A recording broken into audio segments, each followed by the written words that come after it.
దేవుని స్తోత్రం. మీ అందరికి నా వందనాలు. మరి మారనాథ షిలో మినిస్ట్రీస్ తరఫున మీ అందరికీ నూతన సంవత్సర శుభాకాంక్షలు. Compliments of the season. మీరందరు బాగున్నారని అనుకుంటున్నాను. దేవుడు మనలందరినీ కూడా 2024 సంవత్సరం కాచి కాపాడి నూతన సంవత్సరంలో ప్రవేశింపజేసినందుకు దేవునికి వందనాలు చెల్లిస్తున్నాను. ఈ సమయంలో మరి కొద్దిగా వాక్యం ధ్యానించుకుందాము. కీర్తనలు 51 అధ్యాయము 2వ వచనం నుండి కొన్ని వచనాలు మనం చదువుకుందాము. నా దోషం పోవునట్లు నన్ను బాగుగా కడుగుము, నా పాపం పోవునట్లు నన్ను పవిత్రపరచుము. నా అతిక్రమములు నాకు తెలిసే ఉన్నవి, నా పాపం ఎల్లప్పుడూ నా ఎదుటనున్నది. నీకు కేవలం నీకే విరోధంగా నేను పాపం చేసి ఉన్నాను, నీ దృష్టి ఎదుట నేను చెడుతనం చేసి ఉన్నాను. కావున ఆజ్ఞ ఇచ్చినప్పుడు నీవు నీతిమంతుడవుగా అగపడదువు, తీర్పు తీర్చినప్పుడు నిర్మలుడవుగా అగపడదువు. నేను పాపములో పుట్టినవాడను, పాపములోనే నా తల్లి నన్ను గర్భమున ధరించెను. నీవు అంతరంగంలో సత్యం కోరుచున్నావు, ఆంతర్యమున నాకు జ్ఞానం తెలియజేయదు. చిన్న ప్రార్థన చేసుకుందాం. మహోన్నతుడా, మహాగణుడా, పరిశుద్ధుడా, నీ పాదాలకు స్తుతి స్తుతి స్తోత్రం స్తోత్రములు చెల్లిస్తున్నాం తండ్రి. ఆది అంతం లేని దేవానికి స్తోత్రం నాయన. ఉన్నవాడను అనువాడనని దేవానికి స్తోత్రములు తండ్రి. మరి నా ప్రభా, యూట్యూబ్లో ఉన్నటువంటి ప్రేక్షకులందరినీ కూడా జ్ఞాపకం చేసుకోండి ప్రభా తండ్రి నాయన. మరి కొద్ది వాక్యం నాయన ధ్యానించిన ఇంటుండగా ప్రభా, మరి నన్ను నీ శిలువ చాటును మరుగుపరిచి మరి మాకందరికీ కూడా నాయన అయ్యా కావాల్సినటువంటి వర్తమానాన్ని మీరు అనుగ్రహించమని ప్రార్థిస్తున్నాం. నన్ను నీ శిలువ చాటును మరుగుపరచండి తండ్రి నాయన. అయ్యా మరి వాక్యంలో ఉన్నటువంటి గూఢమైన మర్మాలు కూడా నాయన మీరు మాకు బోధించమని, ఈ కార్యక్రమం అంతట్లో కూడా నాయన మీరుండి మీ నామానికి ఆ వాక్యం ద్వారా అయ్యా నాయన మహిమ ఘనత ప్రభావం తెచ్చుకోమని యేసయ్య పరిశుద్ధ నామాన్ని బట్టి ప్రార్థించి వేడుకుంటున్నాను తండ్రి. ఆమేన్. ఇప్పుడు మనం ఇక్కడ ఈ టాపిక్ ఎందుకు తీసుకున్నామా అని అనుకుంటున్నాం కదండి. మనం ఈ టాపిక్ అసలు సాధారణంగా వాక్యం చెప్తూ చెప్తూ కొంచెం సేపు అయిన తర్వాత పాపాల విషయంలో టాపిక్ వస్తూ ఉంటుంది. అయితే నేను మొట్టమొదటిగానే ఈ టాపిక్ నేను తీయడం జరిగింది. ఎందుకు అని మనం ఆలోచన చేసినట్లయితే, మనము మరి నా జీవితంలో ఇప్పటి వరకు ఎన్ని సంఘాలలో నేను తిరిగినాను, ఎక్కడెక్కడ నేను ప్రార్థనకు వెళ్ళినాను, మరి చాలామంది మామూలుగానే ప్రార్థన చేయడం నేను చూసినాను. ఎంతమంది మరి హృదయాన్ని సరిచేసుకొని దేవుని సన్నిధానంలో మరి ప్రార్థన చేస్తారో నాకైతే తెలియదు. మరి నేను గమనించినంత మటుకైతే మరి ఎంతోమంది ప్రార్థనలో మరి వాళ్ళ హృదయం నలగొట్టుకోకుండా ప్రార్థన చేయడం ఆరంభం చేస్తారన్నమాట. అయితే కొంతమంది ఏమంటారంటే, పాపాలు ఏమున్నాయి, మేము ఏం పాపం చేసినాము, ఎవరిని మోసం చేసినాము, ఎవరిని అన్యాయం చేసినాము, ఎవరికి కూడా మేమేమి హాని చేయలేదు కనుక మేమేమి దోషులం కాదు అని చెప్తారనమాట. అయితే మరి మనల్ని మనం తీర్పు తీర్చుకోవడము, అది కరెక్ట్గా తీర్చుకుంటే అది దేవునికి కూడా మరి ఎంతో ఇష్టం, దేవునికి సంతోషం అవుతుంది. కానీ మనం ఏం చేస్తున్నామంటే, మనం తప్పులో ఉండి కూడా మనం కరెక్ట్గా ఉన్నామని మనము అనుకుంటూ ఉంటాం. దానికి ఒక వాక్యం మనం చూద్దాము.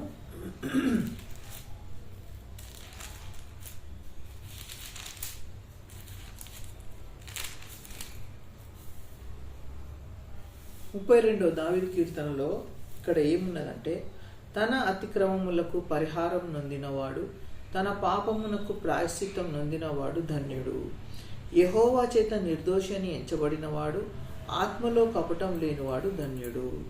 అయితే తన అతిక్రమములకు పరిహారం నొందినవాడు.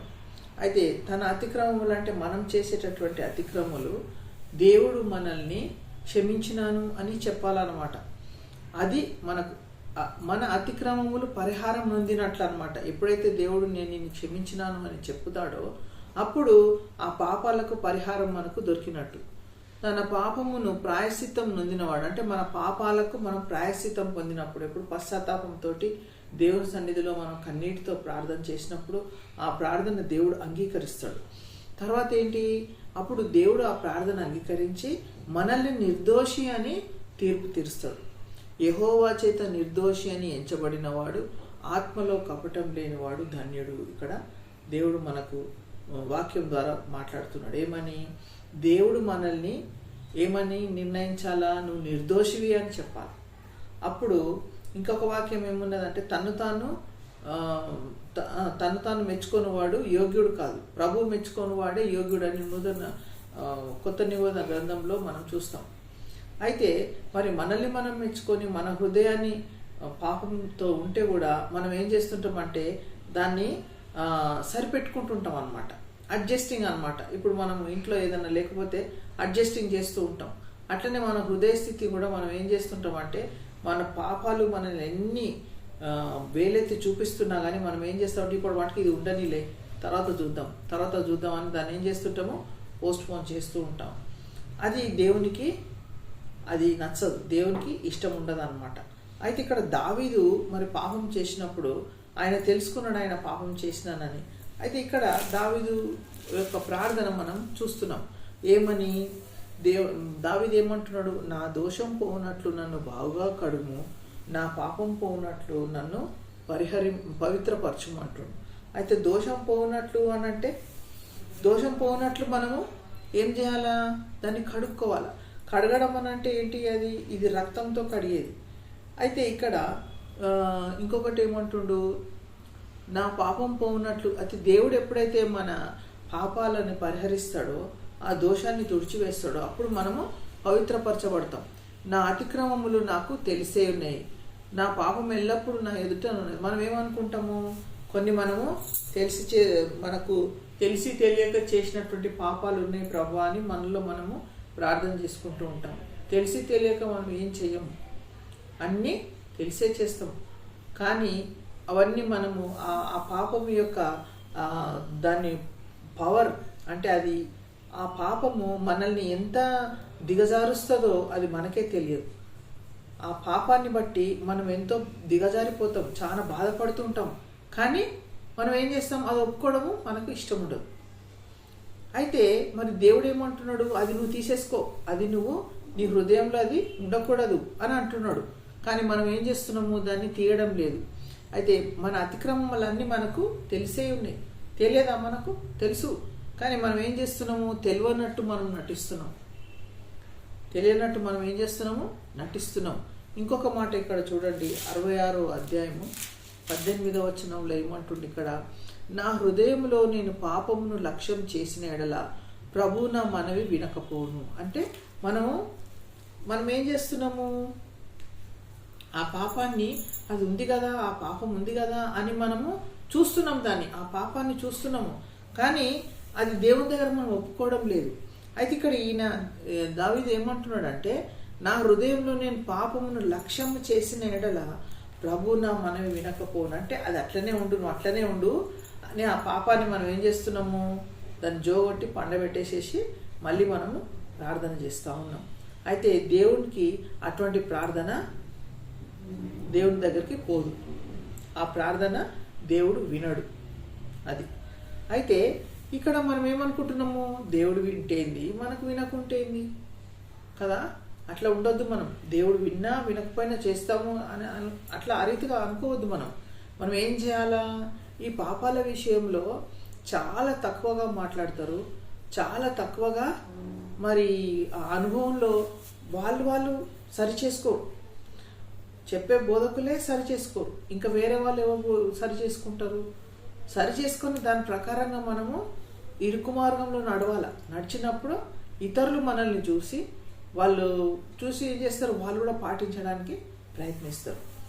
కనీసం మనము మా పబ్లిక్లో మొత్తము ప్రజలలో 1000 మందికి ఒక్కళ్ళన్నా ఉంటే ఎంతోమంది క్రైస్తవులు అవుతారు ఈనాడు. కానీ వాక్యం అంటే ఎవరికి కూడా భయం అనేది లేదు. అయితే నీవు ఏమంటుండు? నా పాపం ఎల్లప్పుడు ఏమవుతుందంటే నా ఎదుటనున్నది. అది మనం పాపం చేసింది ఏమవుతుంటుందంటే, సపోజ్ ఎగ్జాంపుల్ అబద్ధాలు ఆడతాము, తర్వాత బూతు మాటలు మాట్లాడతాము, ప్రార్థన చేయము, ఎప్పుడు పడితే అప్పుడు చర్చెస్కి వెళ్ళము. తర్వాత ఇతరుల మీద ద్వేషము, కోపము, క్రోధము, కక్షలు, భేదములు, విమతములు, అసూయలు, మత్తతలు, అల్లరితో కూడిన ఆటపాటలు ఇవన్నీ మన హృదయంలో ఉంటాయి. కానీ అవన్నిటిని కూడా భద్రంగా మనం ఏం చేస్తున్నాము? వాటిని ఒప్పుకోవడం లేదు. ఇతరుల మీద విమర్శించి మాట్లాడడము ఇవన్నీ కూడా దేవుని వాక్యానుసారంగా అది కరెక్ట్ కాదన్నమాట. అయితే మనం ఏం చేస్తున్నాము? మన అతిక్రమములు తెలిసినా కానీ మనం వాటిని దాచిపెట్టి ఒప్పుకోవడం లేదు. అందుకని ఇక్కడ ఏమంటున్నాడు? నా పాపం ఎల్లప్పుడూ నా ఎదుట ఉన్నది. ఇప్పుడు మనం ఏమనుకుంటున్నాము? ప్రార్థన చేస్తే దేవుడు నా ప్రార్థన వింటున్నాడు అని అనుకుంటున్నాం. కానీ మన పాపాలు మనకు తెలిసే ఉన్నాయి అంటుండే ఇక్కడ. ఇంకా నా పాపం ఎల్లప్పుడూ నా ఎదుటనే ఉన్నది. నీకు కేవలం ఎవరికి? దేవునికి. నీకు కేవలం నీకే విరోధంగా నేను పాపం చేసి ఉన్నాను. నీ దృష్టి ఎదుట నేను చెడుతనము చేసి ఉన్నాను. నీ దృష్టి ఎదుట అంటే దేవుని దృష్టికి. దేవుడు మనకు కనిపిస్తున్నా కనబడతలేడు, కానీ దేవుని ఆత్మ మనల్ని చూస్తున్నది. అయితే మనం దేవుని దృష్టికి చెడుతనం, ఎన్నో చెడు పనులు మనము చేస్తూ ఉన్నాము. కావున ఆజ్ఞ ఇచ్చినప్పుడు నీవు నీతిమంతుడుగా అగపడదువు, తీర్పు తీర్చినప్పుడు నిర్మలుడుగా అగపడదువు. అయితే దేవుడు ఎప్పుడైతే మనకు తీర్పు తీరుస్తాడో అప్పుడు ఎట్లా ఉంటాడంట? దేవుడు నిర్మలుడు అంటే దేవుడు నీతిమంతుడు, న్యాయవంతుడు అనమాట. అయితే ఇక్కడ మళ్ళీ దావీదు ఏమంటున్నాడు? నేను పాపంలో పుట్టిన వాడను. అయితే మీరు హిందువులో ఒక మాట అంటారు, ఏమంటారంటే జన్మ పాపము కర్మ పాపం అని అంటారు అనమాట. నేను పాపంలో పుట్టినవాడని అంటే తల్లి గర్భంలోనే నేను పాపంలో తల్లి గర్భంలో నుండి నేను పాపంతో బయటకు వచ్చిన అని అంటున్నాను అనమాట.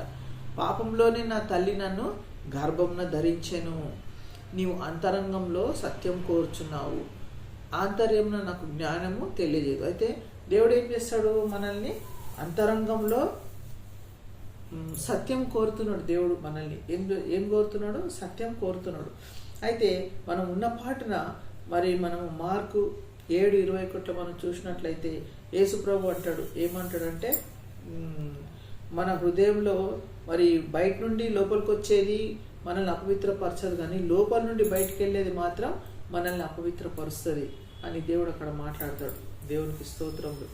అయితే మరి పాపాల విషయంలో చాలా స్థలాలలో ఉన్నది. కాబట్టి మన పాపం అంటే ఏంటిదో అనేది మనము దాన్ని ఏం చేయాలా?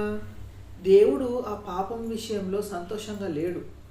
మనం ఏం చేస్తున్నామంటే దేవునికి స్తుతిస్తే చాలు. కొంతమంది వర్షిప్ చేస్తూ ఉంటారు, చాలా బాగా వర్షిప్ చేస్తుంటారు, పాటలు పాడుతుంటారు, మ్యూజిక్లు, డ్యాన్స్లు అన్నీ చేస్తారు, బాగానే ఉంది. కానీ పాపాలు ఒప్పుకొని ప్రార్థన చేయాలని చాలామంది మరి రూపాయల 80% ఒప్పుకోరు. ఏంటి మేమేం పాపం చేసినాం, మేమేం తప్పు చేసినాం అని అంటారు. మరి రోజు ఎందుకు స్నానం చేయాలి? రోజు స్నానం చేస్తున్నాం ఎందుకు అని అంటే మనము శుభ్రంగా ఉండే నిమిత్తం. మరి శరీరంకే అంత శుభ్రత అవసరమైనప్పుడు ఆత్మకుండా పరిశుద్ధ వాక్యంతో ఉదక స్నానం మనం చేయాలట. ఉదక స్నానం అంటే ఎప్పుడైతే మనం వాక్యం వింటామో చర్చ్లో కావచ్చు, ప్రేయర్ మీటింగ్లో కావచ్చు, అప్పుడు మనం సరి చేసుకోవాలి. ఒక్కొక్క దాని గురించి ఒక్కొక్క దాన్ని తీసేసుకోవాలి. మనం తీసేసుకోకుండా మనం ఏం చేస్తున్నామంటే వాటిని అట్లనే పెడుతున్నాం. ఎందుకంటే దాని యొక్క ప్రభావం మనకు అర్థమైతలేదు. దాని యొక్క రిజల్ట్ ఏంటిది? పాపంలోకి వచ్చే జీతం ఏంటిదంటే మరణం. ఆ మరణం ఏం మరణము? రెండవ మరణం. అది మనకు అర్థం కావడం లేదన్నమాట. అయితే దేవుడు మనకు ఏమి ఇచ్చిందంట? జకర్య 13వ అధ్యాయము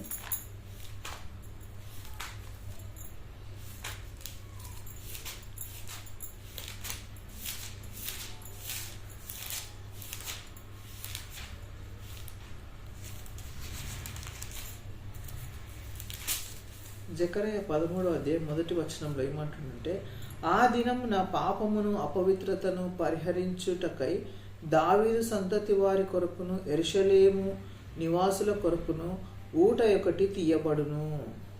ఇదే సైన్యములకు అధిపతియగు యెహోవా వాక్కు. అయితే ఇక్కడ మరి దేవుడు మన వాక్యము ఏం చూపిస్తుందంటే పాపం కొరకు పరిహారం చూపిస్తున్నాడు అనమాట. ఏంటిది అది? ఇశ్రాయేలీల కొరకు ఆ దినమున పాపమును అపవిత్రతను పరిహరించుటకు దావీదు సంతతి వారు అంటే ఇశ్రాయేలీలు అనమాట. యెరూషలేము నివాసులు వారు అంటే దేవుని బిడ్డలు. ఊట ఒకటి తీయబడును. ఊట అని అంటే నీళ్ళ ఊట అని ఇక్కడ చెప్పబడ్డది మనకు. యాక్చువల్గా అది నీటి ఊట అని అంటే మనం అది స్నానం చేసుకోవడానికి అని అర్థం వస్తుంది. అయితే దీని అర్థం ఏంటిదంటే యేసు ప్రభు యొక్క ప్రశస్తమైన రక్తం వలన మనము కడగబడతాం అన్నమాట. అది మనకి ఎక్కడ ఉన్నదంటే 1 యోహాను పత్రిక 1వ అధ్యాయము 9వ వచనం.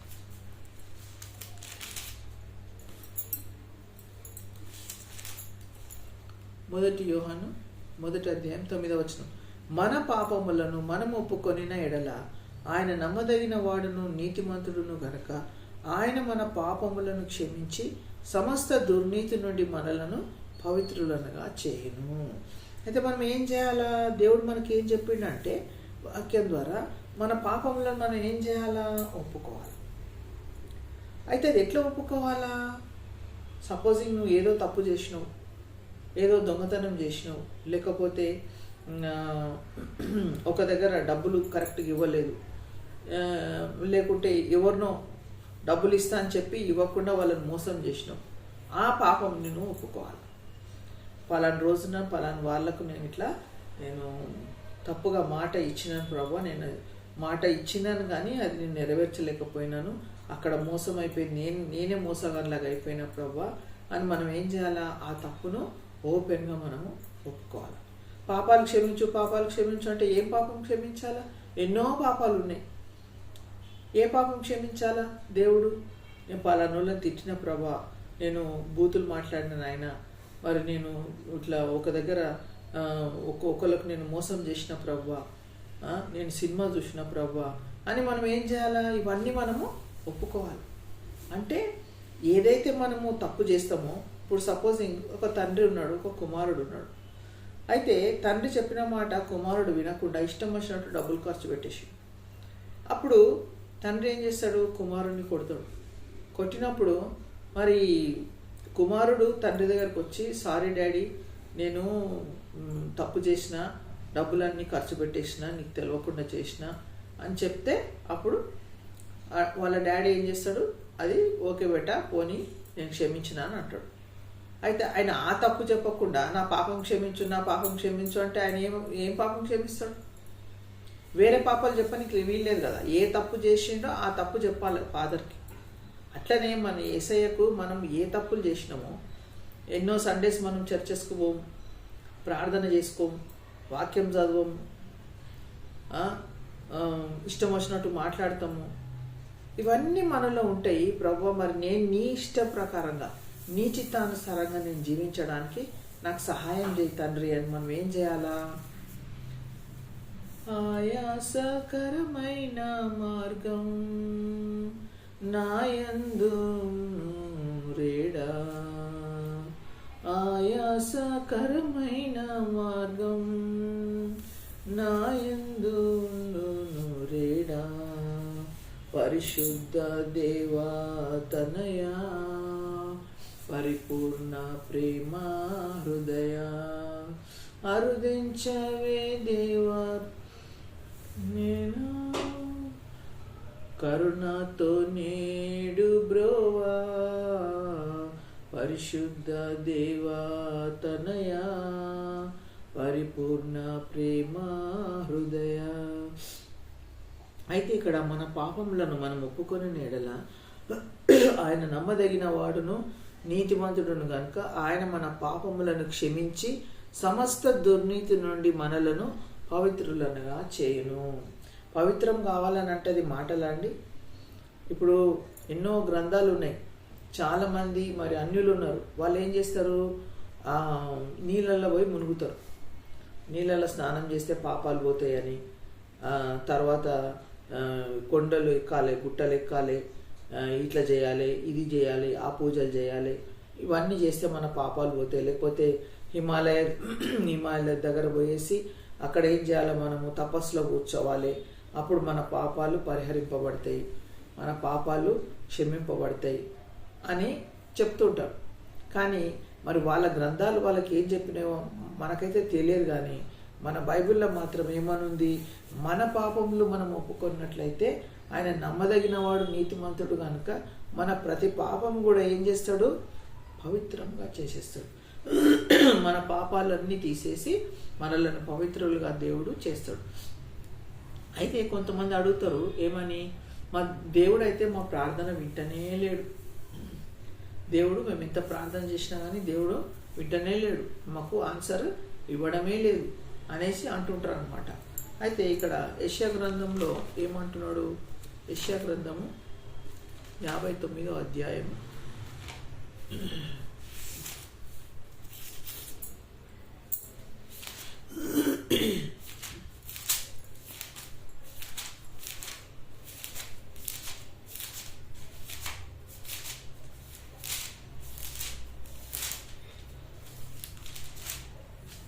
59వ అధ్యాయం 1వ వచనంలో ఏమంటుండంటే, రక్షింప నేరక ఎండునట్లు యెహోవా హస్తము కురుచ కాలేదు, విననేరక ఎండునట్లు ఆయన చెవులు మందం కాలేదు. మీ దోషములు మీకును మీ దేవునికి అడ్డంగా వచ్చెను, మీ పాపములు ఆయన ముఖమును మీకు మరుగుపరచను గనుక ఆయన ఆలకింపకున్నాడు. అయితే ఇక్కడ మరి దేవుడు ఏమంటున్నాడు అంటే, రక్షింప నేరక ఎండునట్లు నా హస్తం కుర్చ అంటే పొట్టిగా అన్నమాట. అంటే దేవుని చేయి పొట్టిగా అయిపోయిందని మనం అనుకుంటాం. మనల్ని రక్షించడానికి ఆయన హస్తం నా దగ్గరికి రావడమే లేదు అని మనం అనుకుంటాం. అయితే నా హస్తము కురచ కాలేదు అంటున్నాను అనమాట. ఇంకా విననేరక ఉండినట్లు ఆయన చెవులు మందం కాలేదు. అయితే దేవుడు ఏం చేయలేని వాడు కాదు, అయితే లేకుంటే దేవుడు చెవిటివాడు కాదు. దేవునికి అన్నీ వినబడతాయి, దేవునికి అన్నీ కనబడతాయి. అయితే ఉదాహరణకి ఒక వ్యక్తి ఉన్నాడు అనుకోండి. ఆ వ్యక్తి ఏం చేస్తుంటాడు? అందరి డబ్బులు అడుగుతూ ఉంటాడు, అక్కడ పోయి ఇక్కడ పోయి అప్పులు చేసి అందరిని విసిగిస్తూ ఉంటాడు. అదే వ్యక్తి వచ్చి మిమ్మల్ని అడిగిండు అనుకోండి, ఏమని, నాకు ఒక 1000 రూపాయలు కావాలా, నేను రేపే తీసుకొచ్చి ఇస్తా అని అంటే మీకు ఆ మాట వినబడుతుందా? వినబడదా? ఆ మాట వినబడుతుంది, మీకు వినబడుతుంది. కానీ మీరు ఆయనకు 1000 రూపాయలు ఇవ్వరు. ఎందుకు ఇవ్వరు? ఆయన చేసే ప్రవర్తన, ఆయన అందరినీ ఏడిపిస్తున్న విధానము, ఆయనను చూస్తేనే మీకు విసుకొస్తుంటుంది అనమాట, మీకు ఎగుటు కొడుతుంటుంది అనమాట. అయితే ఇట్లాంటి వాళ్ళకు మనం డబ్బులు ఇస్తామా?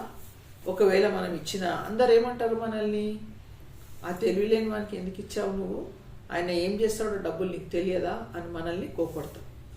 అయితే మనం ఏం చేస్తాము? మనము ఆ ప్రార్థన వినము. ఆ ప్రార్థన మనం వింటామా? ఆయన చేసే రిక్వెస్ట్ మనము ఓకే అంటామా? అనము. ఎందుకంటే ఆయన సంగతి మనకు తెలుసు. అంత మాత్రాన మాకు ప్రార్థన వినబడదా? వినబడుతుంది. కానీ మనం ఆయన చెప్పింది మనం చేయము.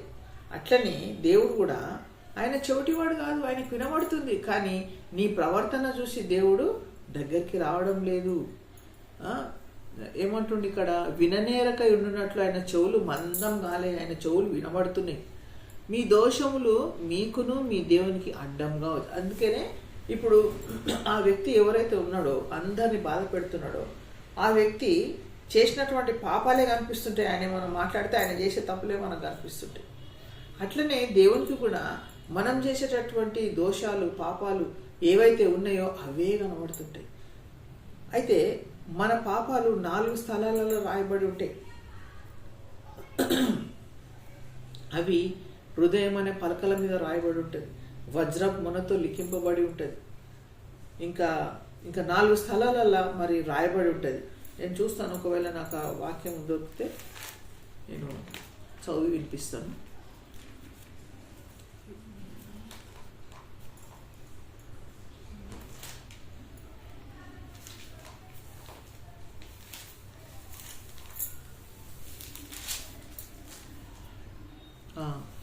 ఇర్మియా గ్రంథము 17వ అధ్యాయము 2వ వచనం.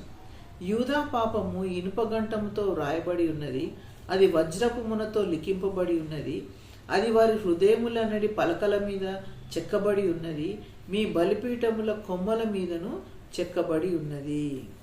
అయితే యూదా పాపం అంటే ఒక క్రైస్తవుని పాపము. ఒక క్రైస్తవుని పాపము ఏందంట? ఇనుపగంటంతో రాయబడి ఉన్నదంట, అది వజ్రపు మునతో లిఖింపబడి ఉన్నదంట. ఎక్కడెక్కడ? మనకు హృదయం ఉంటుంది. ఆ హృదయంలో మనకు పలకలు ఉంటాయి. 2 పలకల మీద మన పాపాలన్నీ రాయబడి ఉంటాయి. తర్వాత ఇంకేమంటుండు, హృదయం అనేది పలకల మీదను చెక్కబడి ఉన్నది. అది వారి హృదయం అని పలకల మీద చెక్కబడి ఉన్నది. మీ బలిపీఠంకు, అంటే మనం ఎక్కడైతే ప్రార్థన చేస్తామో, ఎక్కడైతే మోకరిస్తామో అక్కడ బలిపీఠం ఉంటుంది. ఆ బలిపీఠం దగ్గర మన పాపాలన్నీ కనిపిస్తుంటాయి. అయితే మరి 1 యోహాను పత్రిక 1వ అధ్యాయం 9వ వచనం ప్రకారం మనం ప్రార్థన చేసుకున్నట్లయితే ఏమవుతుంది? మనము హృదయపూర్వకంగా మనం ప్రార్థన చేసుకోవాలి. దేవుడు వినాలని, దేవా నువ్వు విను, లేకపోతే నేను నరకం పోతా, లేకపోతే నేను నశించిపోతా ప్రవ్వా, నేను అపవిత్రుడుగానే మిగిలిపోతా ప్రవ్వా అని మనం ఏం చేయాలా? బాధతోని రొమ్ము కొట్టుకొచ్చు. సుంకరి ఎట్లా ప్రార్థన చేస్తాడండి? సుంకరి, పాపినైనా నన్ను కరుణించు అంటాడు. ఆకాశం వైపు కనులెత్తి చూడటం కూడా నాకు అంటే నాకు ముఖం లేదు, నేను చూడలేకపోతున్నా, ఎందుకంటే నువ్వు పరిశుద్ధ దేవుడవు, నేను పాపిని, నేను చూడలేను నిన్ను, కనుక నువ్వు నన్ను కనికరించు ప్రభా, పాపినైనా నన్ను కరుణించు అంటుండు. మనం ఏం చేస్తామండి? మనం అన్ని మన హెచ్చులు ప్రార్థన చేసుకుంటాం, ఇట్లా అట్లా అని. అది కాదు, మనము ఏం చేయాలా? తగ్గించుకోవాలి దేవుని సన్నిధిలో. ఎందుకంటే మన యొక్క క్రియేటర్ ఎవరు? మన సృష్టికర్త యేసు ప్రభు. ఆయన మనల్ని సృష్టించిండు. ఆయన మన కన్న తండ్రి, మన కొన్న తండ్రి. మనల్ని అంటే కొన్నాడు అని అంటే ఎట్లా? మనం పాపాలు ఒప్పుకుంటే అప్పుడు మనల్ని కొన్నట్టు. మనం పాపాలు ఒప్పుకోకుండా క్రిస్టియన్గా ఉండి నేను మంచిగానే ఉన్నా, నేను క్రిస్టియన్ కనుక నేను పరలోకం పోతా అని అనుకోవడం అది చాలా తప్పు. దేవుడు మనతో మాట్లాడాలి, దేవుడు క్షమించినా అని చెప్పాలి. మన పాపాలను దేవుడు ఏం చేయాలా? తుడిచేసినా అని మనతో మాట్లాడతాడు. మన దేవుడు మాట్లాడే దేవుడు, మన ప్రార్థన వినే దేవుడు, మనకు జవాబులు ఇచ్చే దేవుడు. కనుక మనం ఏం చేయాలా? ఇప్పుడు ఇక్కడ 4 స్థలాలలో రాయబడి ఉన్నది పాపాలంటే. ఇన్ని స్థలాల నుంచి మన పాపాలన్నీ తుడిచివేయబడాలి. ఇప్పుడు అక్కడ ఇది ఉంది, బాత్రూంలో ఏముంటుంది? అంతా పాకురు ఉంటుంది. ఆ పాకురు దగ్గర ఏం చేయాలి? యాసిడ్ పోసి పౌడర్ వేసి బాగా రాకి కడిగితే అది పోతుంది. అట్లనే మన పాపం మీద మనం సబ్బు పెట్టి నీళ్ళు పోస్తే పోదది. అయితే ఇంకొక మాట, మనము బాగా కొంతమంది ఏం చేస్తారంట, బాగా సబ్బు పెట్టి గట్టిగా రాస్తారనమాట పాపం పోయేటట్టు. ఇర్మియా గ్రంథము 2వ అధ్యాయము 22వ వచనం ఏమంటుండు? దేవుడు అంటుండు ఇక్కడ, నీవు క్షారముతో కడుగుకొనినను విస్తారమైన సబ్బు రాసుకొనినను నీ దోషం మరకవలె నాకు కనబడుచున్నది. ఇది ప్రభువు యెహోవా వాక్కు. అయితే ఏమంటుండు ఇక్కడ? క్షారముతో కడుగుకొనినను, విస్తారమైన సబ్బు మనం రాసుకున్నా, ఎన్నిసార్లు? 15 సార్లు, 10 సార్లు, 20 సార్లు నువ్వు రాసుకున్నా కానీ నీ దోషం పోకుండా ఏమవుతుంది? మరకవలే నాకు కనబడుతున్నది. నీ దోషం నాకు మరకవలే కనబడుతుంది. అయితే ఆ మరక పోవాలనంటే నువ్వేం చేయాలా? నువ్వు పశ్చాత్తాపంతో దేవుని సన్నిధికి వచ్చి నువ్వు నీ పాపాలు ఒప్పుకోవాలి. రక్షణ పొందిన వాళ్ళు అయితే ప్రతిరోజు కూడా దేవుని సన్నిధిలో హృదయం సరి చేసుకోవాలి. ఎందుకంటే మనం లోకాన్ని చూస్తూ ఉన్నాం, మనం లోకంలో ఉన్నాం, మంచిగా మంచి బిల్డింగ్లు చూస్తుంటాం, మనము బట్టలు, బంగారము, చాలా లోక సంబంధమైనవి చూస్తూ ఉంటాం. మనం ఈ కన్నులతోని ఎన్నో పాపాలు చేస్తుంటాం. కాబట్టి ఇవన్నీ నేత్రాశ, శరీరాశ, జీవబుడంబం ఇవన్నీ మనలో ఉంటాయి. ఇవన్నీ మనం ఏం చేయాలా?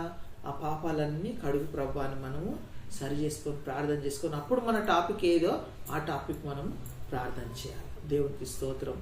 అయితే ఇంకా నేను ముగిస్తాను, కొంచెమే ఆఖరిగా మనం ఇంకొక మాట చూసుకొని మనం ముగిస్తాము.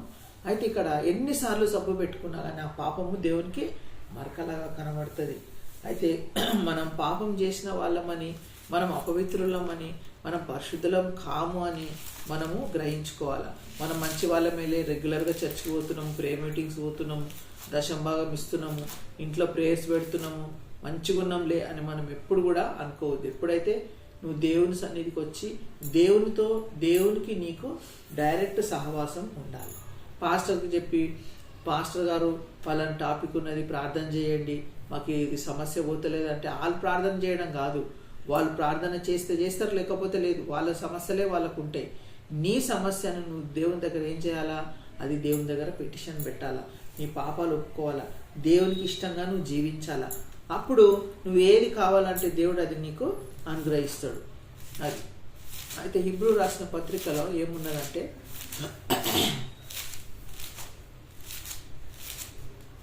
హీబ్రూ రాసిన పత్రిక 9వ అధ్యాయము 14వ వచనం.